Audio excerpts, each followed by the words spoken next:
బీఆర్ఎస్‌కి సంబంధించిన 5 సిట్టింగ్ ఎంపీలు కూడా బీఆర్ఎస్‌ని వీడినటువంటి పరిస్థితి. ఎలక్షన్స్‌కి షెడ్యూల్ రిలీజ్ అయిపోయింది. ఈ నేపథ్యంలో కూడా ఒక పార్టీ నుంచి మరో పార్టీకి జంపింగ్‌లు ఎక్కువైపోతున్నాయి. అందున మనం చూసాం గత 10 సంవత్సరాలుగా బీఆర్ఎస్‌లో ఉన్నటువంటి కీలక నేతలు వీళ్ళందరూ కూడా ఇప్పటికే అటు కాంగ్రెస్ లేదంటే బీజేపీకి సంబంధించినటువంటి పార్టీలోకి చేంజ్ అయినటువంటి నేపథ్యంలో కూడా ప్రస్తుతం ఇప్పుడు ఎన్నికల షెడ్యూల్ వచ్చేసినాక ఎలక్షన్స్‌కి ఇంకెన్ని రోజుల్లో లేదు. ఈ నేపథ్యంలో పార్టీలు మారుతూ వస్తున్నారు నేతలు. ఆ విషయానికి గాని మనం వస్తే బీఆర్ఎస్ తరపున 2019లో లోక్సభ ఎన్నికలకు సంబంధించి గెలిచినటువంటి 5 ఎంపీలు ఎవరైతే ఉన్నారో వాళ్ళు ఆ పార్టీని వీడిపోవడం జరిగింది. వీళ్ళు ప్రస్తుతం బీజేపీ లేదా అటు కాంగ్రెస్ వైపు చూస్తున్నటువంటి పరిస్థితి. తాజాగా చేవెళ్ల ఎంపీ రంజిత్ రెడ్డి ఎవరైతే ఉన్నారో ఆయన ముఖ్యంగా బీఆర్ఎస్ సభ్యత్వానికి రాజీనామా చేశారు.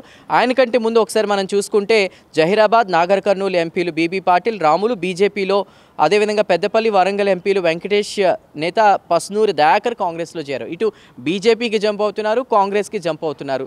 మొత్తం మీద బీఆర్ఎస్కు మాత్రం ప్రస్తుతం 4 ఎంపీలే ఉన్నటువంటి పరిస్థితి. ఏదేమైనప్పటికీ కూడా అంటే ఎలక్షన్స్ ఎఫెక్ట్ అనేది ఏ విధంగా ఉంటుందో మనం ఇక్కడ డిస్కస్ చేసుకోవాలి. అసెంబ్లీ ఎలక్షన్స్కి సంబంధించి కాంగ్రెస్ ఎలాంటి దుందుపి మోగించిందో మనం చూసాం. రీసెంట్గా రేవంత్ కూడా అంటే ఈరోజు ఆయన ప్రెస్ మీట్ కూడా పెట్టారు. 100 రోజుల పాలన పూర్తయిన సందర్భంగా ప్రజాభిప్రాయ సేకరణలో భాగంగా ఎలా ముందుకు వెళుతున్నాం, ప్రజల ప్రభుత్వంగా ఇది ఎలా ముందుకు వెళ్తుంది, రాబోయే రోజుల్లో ఇంకా ఏం చేయబోతున్నామని ఆయన చెప్తున్నటువంటి పరిస్థితి, ఆయన ఎలా మాట్లాడారో మనం చూసాం. ఏదేమైనప్పటికీ కూడా అన్ని రకాలుగా అందరికీ మేలు చూకేరులా కాంగ్రెస్ ప్రభుత్వం ముందుకెళ్ళబోతుందని చెప్తున్నారు. మరి అదే దుందుపి ఇప్పుడు లోక్సభ ఎన్నికల్లో కూడా మోగించబోతున్నారా అంటే ఇలాంటి ఆలోచనలే చేసి చాలామంది బీఆర్ఎస్లో కీలకంగా ఉన్నటువంటి నేతలందరూ కూడా కాంగ్రెస్ వైపు చూస్తున్నటువంటి పరిస్థితి.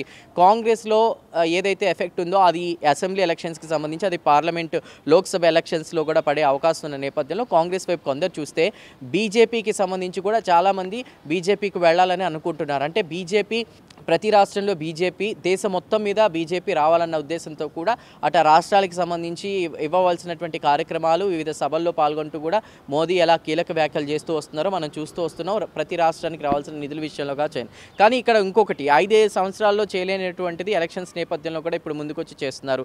ఎలా చూసుకున్నా కూడా రాజకీయ నాయకులు వాళ్ళ ప్రజాసేవ అని ముందుకు వస్తున్నప్పటికీ కూడా వాళ్ళ లాభాలు కూడా వాళ్ళు చూసుకుంటారన్న నేపథ్యంలో కూడా ఆయన ప్రస్తుతం ఉన్నటువంటి బీఆర్ఎస్లో కీలకంగా ఉన్నటువంటి నేతలు అటు బీఆర్ఎస్ ఇటు కాంగ్రెస్ వైపు మొగ్గు చూపుతున్నటువంటి పరిస్థితులు ఇప్పటికే చాలామంది కూడా జాయిన్ అయిపోయారు. ప్రస్తుతం బీఆర్ఎస్కి సంబంధించి 4 ఎంపీలే మాత్రం మిగిలినటువంటి పరిస్థితి.